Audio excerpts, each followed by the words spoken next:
ሰላም የተከበራችሁ የኢትዮ ታይምስ ቤተሰቦቻችን እንደምን ቆይታችኋል? ለሰዓቱ የተመረጡ አዳዲስ መረጃዎችን ይዘንላችሁ ቀርበናል። በቅድሚያም አርዕስተ ዜና።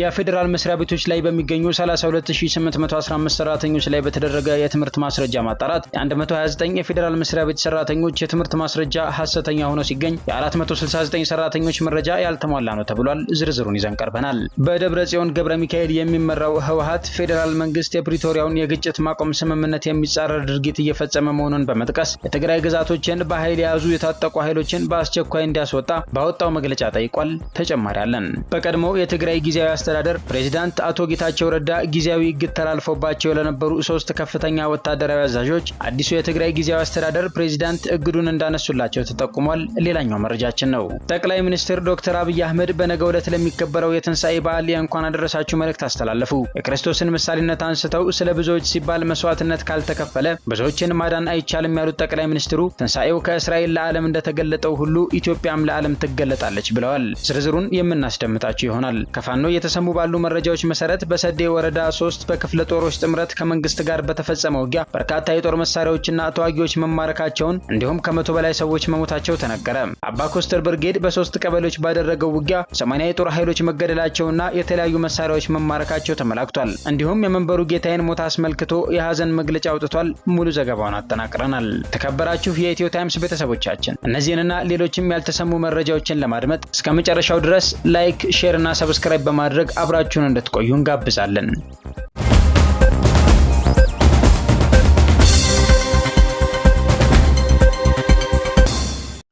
አዲሱ የትግራይ ጊዜያዊ አስተዳደር ፕሬዝዳንት ሌተናል ጀነራል ታደሰ ወረደ በቀድሞው የትግራይ ጊዜያዊ አስተዳደር ፕሬዝዳንት አቶ ጌታቸው ረዳ ጊዜያዊ እግድ የተላለፈባቸውን 3 ከፍተኛ ወታደራዊ አዛዦችን ከሚያዝያ 7 2017 ዓ.ም ጀምሮ እግዱ መነሳቱን ከ3 ቀን በፊት በቀን 08 ሚያዝያ 2017 ዓ.ም በተጻፈ ደብዳቤ አሳውቀዋል። በቀድሞው የትግራይ ጊዜያዊ አስተዳደር የተጣለባቸው ጊዜያዊ እግድ የተነሳላቸው 3ቱ ከፍተኛ ወታደራዊ አዛዦች ስም ዝርዝር ሜጀር ጀነራል ዮሐንስ ወልደ ጊዮርጊስ፣ ብርጋዴር ጀነራል ምግበይ ኃይለና ሜጀር ጀነራል ማሾ በየነ ናቸው። ጠቅላይ ሚኒስትር ዶክተር አብይ አህመድ ለበዓል የእንኳን አደረሳችሁ መልእክታቸውን አስተላለፉ።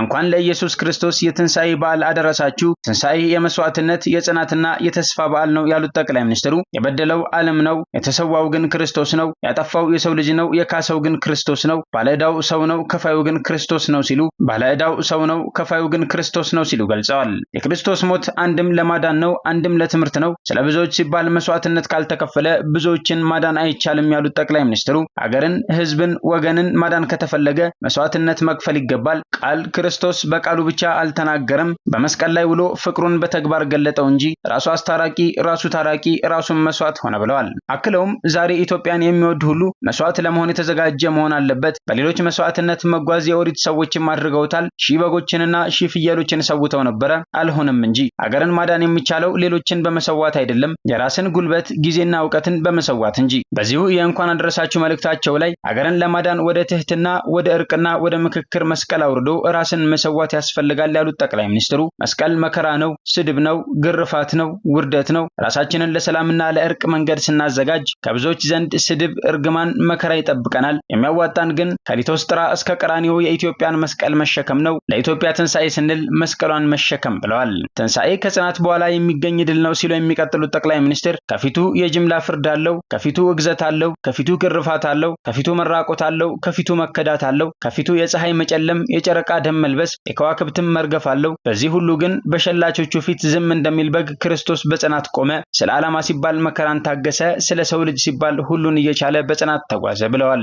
ሀገር ጽናት ትፈልጋለች የሚሉት ጠቅላይ ሚኒስትሩ በመከራዎችና በውግዘቶች ፊት በጽናት መቆም፣ በስድብና በንቀት ፊት በጽናት መቆም፣ እንደ ፀሐይ የሚታዩት ልሂቃን ሲጠፉ፣ እንደ ከዋክብት የሚታዩት ክቡራን ሲረግፉ በጽናት መቆም፣ አብረው የነበሩ ፈርተውና ተሽጠው ሲከዱ በጽናት መቆም ሀገር ትፈልጋለች ብለዋል። በሚጸኑት ዘንድ የኢትዮጵያ ትንሳኤ እጅግ ቅርብ ብቻ አይደለም የሚታይም ነው ሲሉ ገልጸዋል። ትንሳኤ ተስፋ ነው። ፈተናው እንደሚያልፍ ተስፋ ይሰጣል። አርብን ላየ እሁድ የሚመጣ አይመስልም ነበር። የመቃብሩን ድንጋይ ላየ የሚነሳ አይመስልም ነበር። ማተሙን ላየ የሚፈታ አይመስልም ነበር። ጨለማውን ላየ ብርሃን ሩቅ ይመስል ነበር። ሁሉም ግን ተገለጠ፣ ታሪክን የታሪኩ ጌታ ገለጠው የሚሉት ጠቅላይ ሚኒስትር ተስፋችን በደጅ ነው። አርብ ላይ እሁድን እናየዋለን።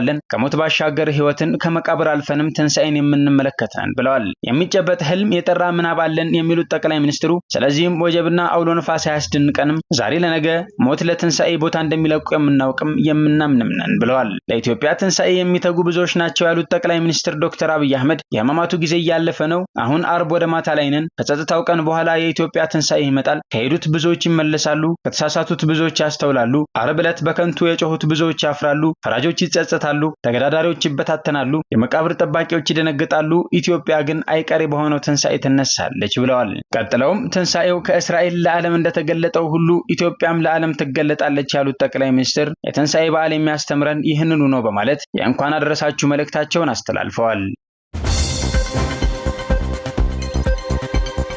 በደብረ ጽዮን ገብረ ሚካኤል የሚመራው ህወሓት ፌዴራል መንግስት የትግራይ ግዛቶችን በኃይል የያዙ የታጠቁ ኃይሎችን በአስቸኳይ እንዲያስወጣ ትናንት ባወጣው መግለጫ ጠይቋል። ቡድኑ የትግራይን መሬት በኃይል የተቆጣጠረው አካል የተከዜ ዘብ የሚላቸውን አዳዲስ ታጣቂዎች እያስመረቀ በትግራይ ላይ የጦርነት ነጋሪ እየጎሰመ ይገኛል በማለትም ከሷል። ይህ አይነቱ ድርጊት የፕሪቶሪያውን የግጭት ማቆም ስምምነት ሙሉ በሙሉ የሚጻረርና ዘላቂ ሰላም እንዳይመጣ እንቅፋት የሚፈጠር ነው በማለትም ቡድኑ አስጠንቅቋል።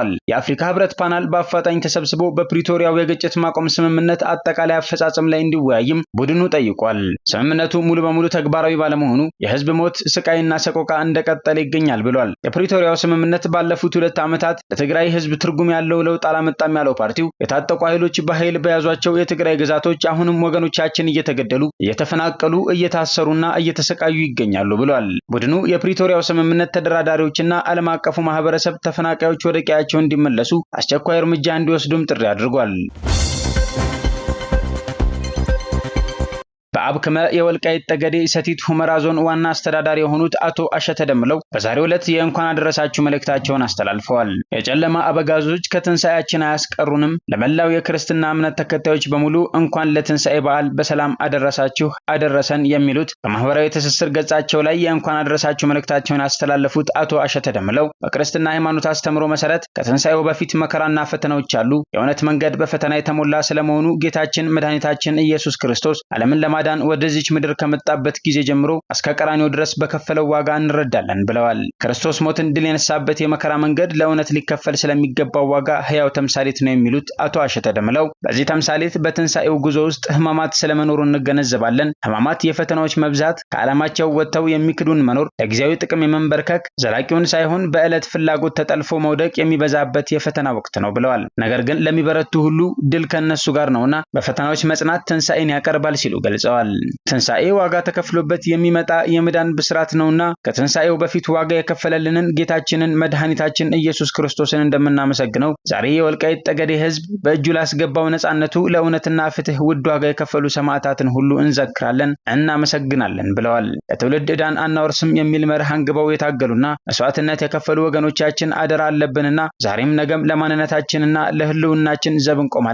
የወልቃይት ጠገዴን ቀጠና ከአገር አፍራሾች በመከላከል የኢትዮጵያችን አንድነትና ሉዓላዊነትንም እንጠብቃለን ያሉ ሲሆን ቀጥለውም የወልቃይት ጠገዴ ሰቲት ሁመራ ዞን ህዝብ ትናንት ዛሬም ሆነ ነገ ለኢትዮጵያና ለኢትዮጵያዊነት ክብር ዘብ ቆሞ የኖረና የሚኖር ሀገር ወዳድ ጠረፍ ጠባቂ ህዝብ ነው። ሰላምን ለሚመርጡ ሁሉ ለኢትዮጵያዊ አብሮነትና ለፍቅር ልቡ ክፍት ነው ብለዋል። አክለውም ህዝባችን ያገኘው አንጻራዊ ሰላም የብዙ ልጆችን መስዋዕትነት የከፈለበት መሆኑን ጠንቅቆ ስለሚገነዘብ ዛሬ በእጁ ያለው አንጻራዊ ሰላም ዘላቂነት እንዲኖረው ይተጋል፣ ለሰላም መክፈል ያለበትን ዋጋ ሁሉ ይከፍላል ብለዋል። የዞኑ ዋና አስተዳዳሪ አቶ አሸተ ደምለው ቀጥለው እንደሚናገሩት በተስፋዎቻችን ውስጥ በርካታ ፈተናዎች እንደሚገጥሙን ብናውቅም በጽናታችን ልክ ተስፋዎቻችን እውን ይሆናሉ።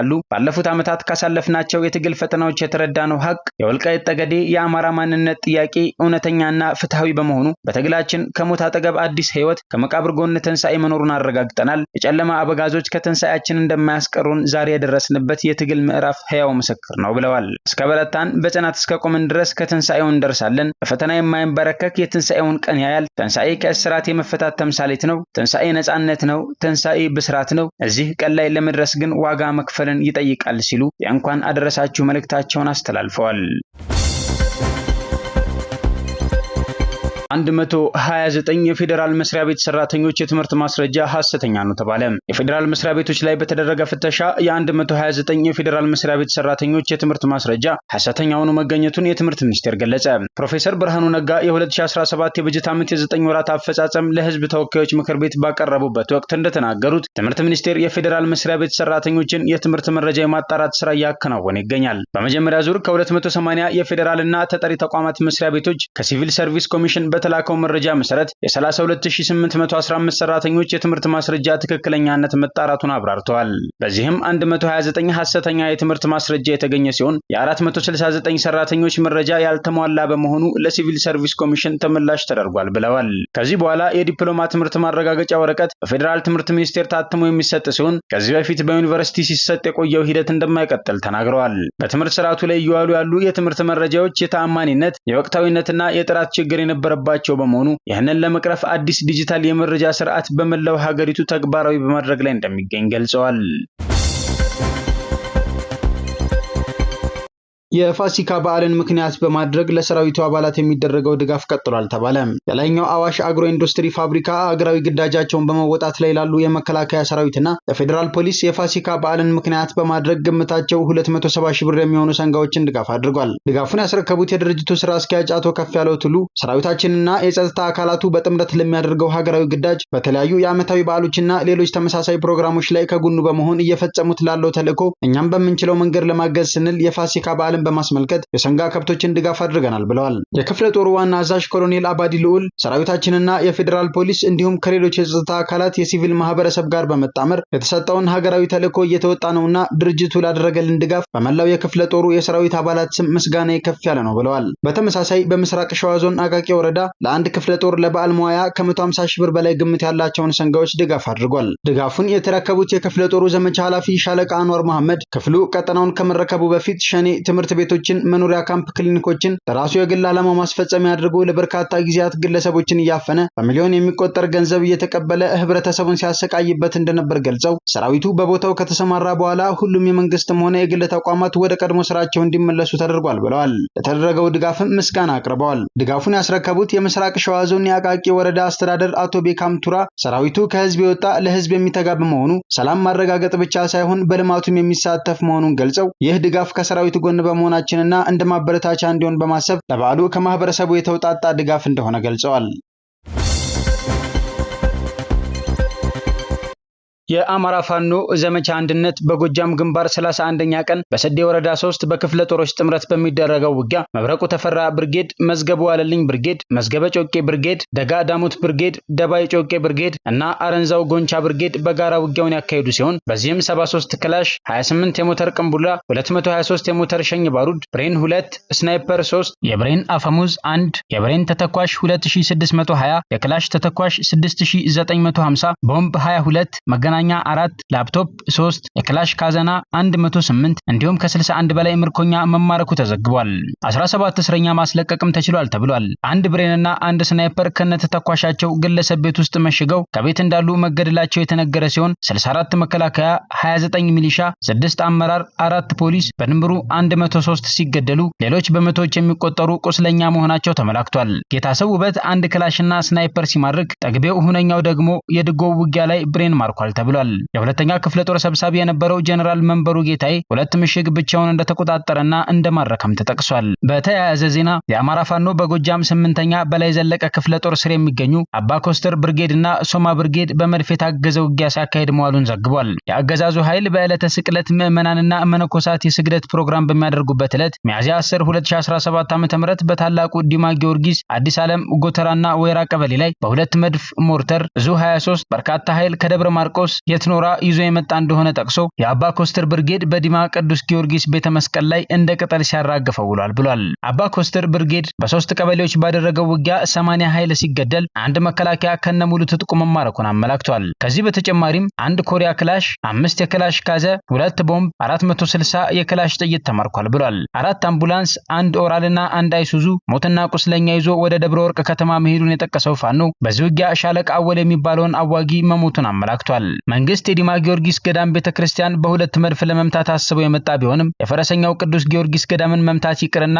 የታቦቱ ኃይል ከ27 በላይ የተተኮሰው መድፍ በአየር ላይ አክሽፎታል። የአባ ኮስተር ብርጌድ በዲማ ከተማ ያካሄደ ያለው ውጊያም እንደቀጠለ ነው ሲልም ገልጿል። አክሎም መንግስት በእነማይ ወረዳ የትመን ቀጠና ዘብጭ ቀበሌ የምሪት ጎጥ ጤናው አሳቡ የተባለ የ29 ዓመት ወጣት መግደሉንም ጠቁሟል። በተያያዘ ዘገባ የአማራ ፋኖ በጎጃም ሁለተኛ ተፈራ ዳምጤ ክፍለ ጦር ከዮሐንስ አለማየሁ ብርጌድ የተሰጠ የሐዘን መግለጫ ደርሶናል። የሰው ልጅ ከህሊና አተያይ አኳያ በጋሃድ የሚታዩ ሁለት አይነት መደሰቻዎችና የሚከፋባቸው መንገዶች ያሉት ብሎ የሚጀምረው መግለጫው እነዚህም አንደኛው ራሳቸው የፈለጉትን የሀብት መጠን ሲያካብቱና ሙሉ ለሙሉ የነሱ ፍላጎት ከቤተሰቦቻቸው ሲሟላላቸው ጮቤ የሚረግጡ ነገር ግን ሌላው የህብረተሰብ ክፍል እንጦርጦስ ቢገባ የማይመለከታቸው አይነት ሰዎች ናቸው ያለ ሲሆን በሁለተኛው ደረጃ የምናገኛቸው ደግሞ ለራሳቸው ምንም ያህል ቢሟላላቸው ሌላውም የሰው ፍጡር ሁሉ ነፃነቱን፣ ንብረቱን፣ ፍትህን፣ እንደ ዜጋ መኖርን በአጠቃላይ የሰው ልጅ ማግኘት ያለበትን ሰው ሰራሽም ሆነ ተፈጥሯዊ ግኝት ሲያጣ የሚያንገሸግሻቸውና ይህንንም እጦት ለህዝባቸው ለመመለስ ህይወታቸውንና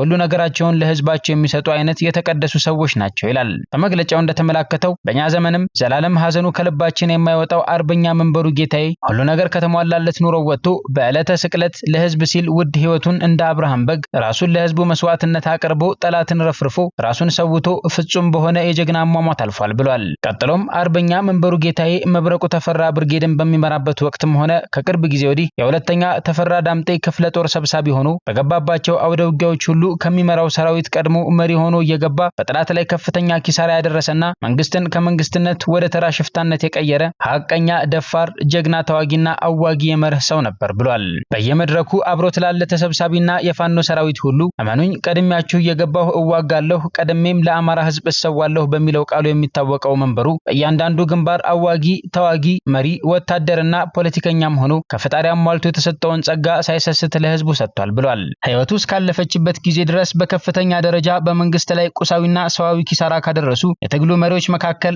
አንዱ መሆኑን የጠቆመው መግለጫው በሚዲያዎች ሁሉ እዩኝ ሳይል ቃሉን በተግባር አሳይቶ የአማራን ህዝብ ሞት ቀድሞ ሞቶ ያሳየ ጀግናችን ነበር ሲል ይገልጸዋል። አክሎም ይሁን እንጂ ጀግኖች ይቀድማሉ እንደሚባለው ሚያዝያ 10 ቀን 2017 ዓ.ም ሰዴ ወረዳ ላይ የጠላትን ሬሳ እንደ እንጨት አነባብሮ ተሰውቷል ሲል ጀግና ሞተ የሚባለው የጀመረው ዓላማ በውጥን ሲቀር በመሆኑ በአንተ መስዋዕት ሐዘናችን ልብ ሰባሪና መራር መሆኑን በብርጌዳችን ስም እየገለጸን ዓላማህን ከግቡ ለማድረስ ስምህን ህያው እናደርጋለን ብሏል።